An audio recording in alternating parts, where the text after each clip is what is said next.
हाँ भाई प्यारे बच्चों, गुड इवनिंग। 11वीं आर्ट्स का है, हिस्ट्री का 4th चैप्टर है, इस्लाम का उदय और विस्तार। ठीक है भाई, इस्लाम का उदय और विस्तार लगभग 570 से 1200 ईस्वी तक। चैप्टर 4 है। इसमें देखो भाई, इसकी भूमिका में क्या है। इस्लाम वर्तमान में एक बहुत बड़ा धर्म है। इसकी उत्पत्ति 7वीं शताब्दी में अरब देश में हुई।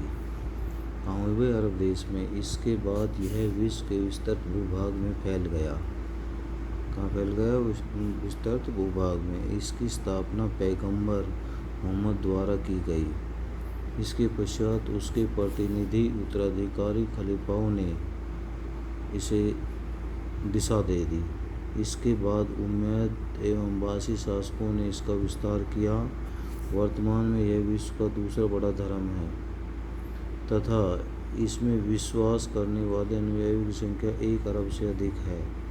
इस्लाम धर्म की उत्पत्ति व विस्तार विश्व इतिहास की एक महत्वपूर्ण घटना है, क्योंकि अरब क्षेत्र में मात्र एक धर्म का ही उत्थान नहीं हुआ कि सही अर्थों में यह राज्य के विकास की प्रक्रिया में ही थी।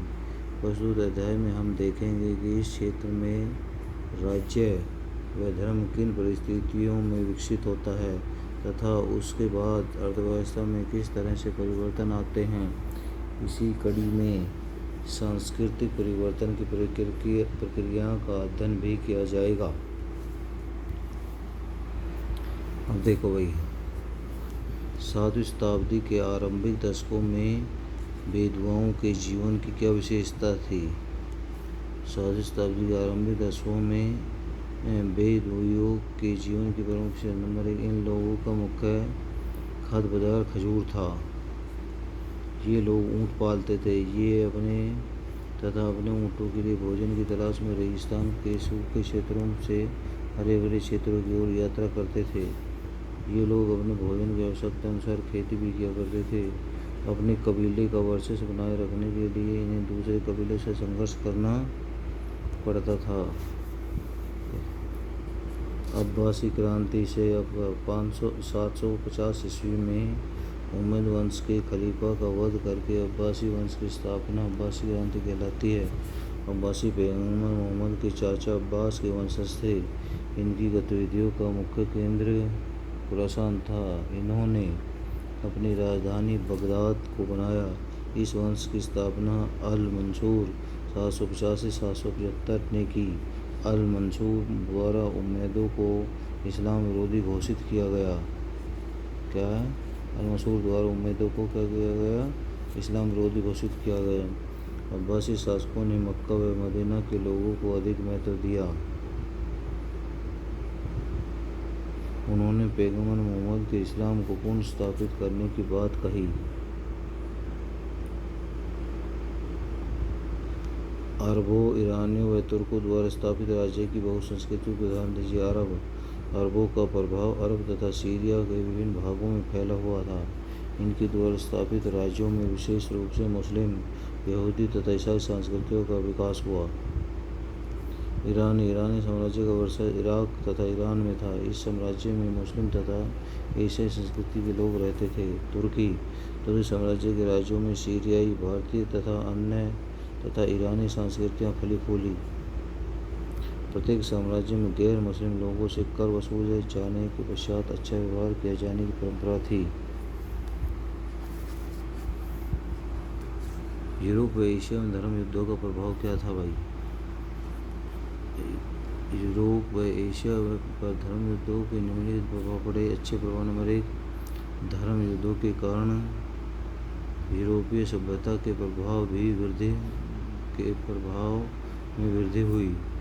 दूसरा, यूरोप तथा अरबों के लोगों में विचारों के आदान प्रदान से ज्ञान का प्रचार प्रसार हुआ। तीसरा, पूर्व तथा पश्चिम व्यापार में काफ़ी वृद्धि हुई। कई नवीन पदार्थ सामने आए। यूरोप के लोग पहले चीनी, कपास, गरम मसालों एवं कई दवाओं से अपरिचित थे, परंतु धर्म युद्धों के फलस्वरूप उन्हें इन वस्तुओं का ज्ञान प्राप्त हुआ। चौथा है, इन धर्म युद्धों के कारण कई नवीन भौगोलिक खोजें भी सामने आई। पांचवा, यूरोप में सामंतों के अधिकार सीमित हो गए तथा राज्यों के प्रभुत्व में वृद्धि हुई। बुरे प्रभाव। नंबर 1, मुस्लिम शासकों ने अपने ईसाई निवासियों पर जुल्म ढाने शुरू कर दिए। दूसरा, इन धर्म युद्धों से ईसाई धर्म गुरु पोप के सम्मान में कमी आई। ईसाई लोगों की शक्ति क्षीण पड़ने लगी। तीसरा, इन धर्म युद्धों से व्यापक स्तर पर जान माल का नुकसान हुआ। इसका वह जान माल का नुकसान हुआ भाई।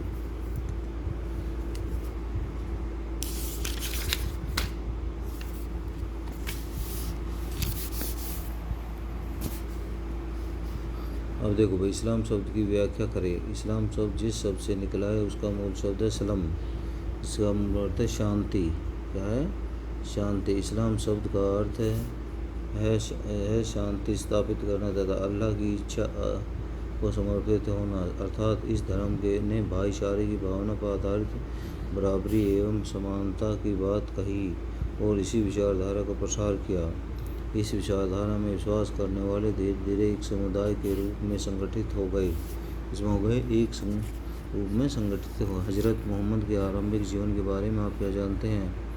पैगंबर मोहम्मद का जन्म 570 ईस्वी मक्का में हुआ। इनके कबीले का नाम कुरैश था तथा जन्म के तत्काल बाद इनके पिता अब्दुल्ला की मृत्यु हो गई तथा 6 वर्ष बाद इनकी माता अमीना की मृत्यु भी हो गई। इनका पालन पोषण इनके चाचा अबू तालिब ने किया। वह एकांत में परमात्मा के बारे में चिंतन करते थे। इस्लामी कैलेंडर के बारे में आप क्या जानते हैं? मक्का में मोहम्मद साहब के अनुयायी यानी इनके भक्त पढ़ रहे थे, जिसमें उनके विरोधी उनका तीखा विरोध भी कर रहे थे। विशेष पुरोहित वर्ग उनका विरोधी था, जिसका स्वार्थ अंधविश्वास और बहुदेववाद को बनाए रखने में था। क्या था भाई? पुरोहित वर्ग उनका विरोधी था, जिसका स्वार्थ अंधविश्वास और बहुत सारे देवताओं में था। अंत मक्का में भारी विरोध के फलस्वरूप 622 ईस्वी में मोहम्मद साहब ने अपने अनुयायियों सहित मक्का छोड़कर मदीना जाने का फैसला। मक्का से मदीना जाने की यह घटना इस्लाम में हिजरत के नाम से जानी जाती है। यहीं से इस्लामी कैलेंडर हिजरी की शुरुआत होती है।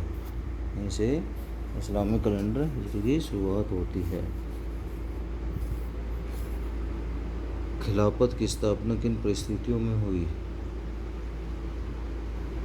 पैगंबर मोहम्मद की मृत्यु के बाद एक प्रश्न पैदा हो गया कि उनके द्वारा स्थापित धर्म और राज्य का नेतृत्व कौन करेगा, क्योंकि उन्होंने अपना कोई उत्तराधिकारी घोषित नहीं किया।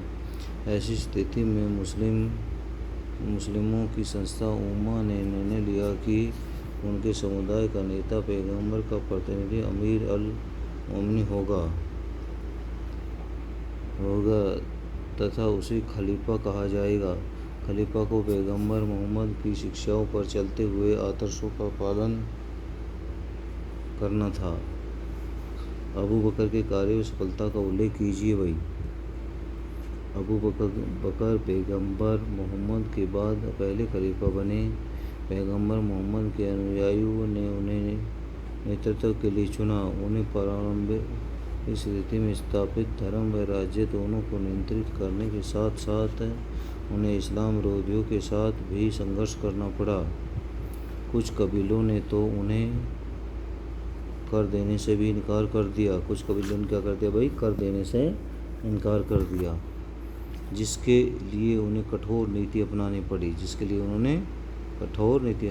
आंतरिक क्षेत्र की यानी कि अपने राज्य की आंतरिक क्षेत्र की सफलताओं के साथ उन्होंने सीरिया, इराक, ईरान, वेस्टाइन साम्राज्य विरुद्ध सैनिक अभियान भी चलाए। इसके सिर्फ इन देशों के खिलाफ चलाए। उस्मान खलीफा के बारे में आप क्या जानते हैं? उमर की मृत्यु के बाद उस्मान खलीफा बने। उस्मान का संबंध कुरैशी कबीले से था।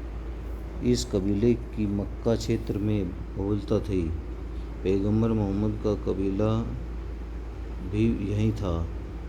उस्मान के प्रशासन व सैन्य तंत्र में अपने कबीले के लोगों को अधिक प्राथमिकता दी, यानी कि अपने कबीले के लोगों को ज़्यादा प्राथमिकता, मतलब उनको ज़्यादा चाहा। इस कारण शासन में मक्का का वर्चस्व बढ़ गया। मक्का के बढ़ते प्रभाव के विरोध में विभिन्न कबीलों ने विद्रोह किया। उस्मान ने इस आंतरिक कलह को कठोर नीति के सहारे नियंत्रित किया। कठोर नीति के साथ नियंत्रित किया। ठीक है भाई।